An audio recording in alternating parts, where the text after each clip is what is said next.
Cari jumpa dah. Apa-apa? Baik. Apa Awak nak beli? Beli? Beli apa? Ni lah, datang ni. Yang beli. Buat jembeli? Korban? Oh, yelah raya. Bulan depan kan.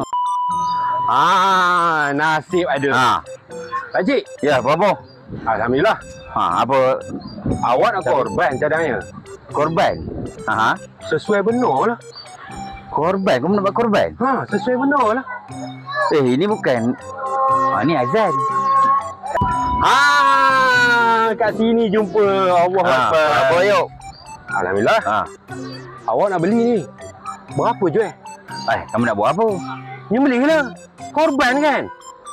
Oh, yuk raya haji je? Iya. Tapi itulah. Benar ke kamu nak beli? Aku jual kuda. Ini kuda? Kuda lumba ni. Kau nak buat nyembelih ni, kuda? Dulu dia berkata bukan kuda. Sekejap, Kak. Sepatutnya aku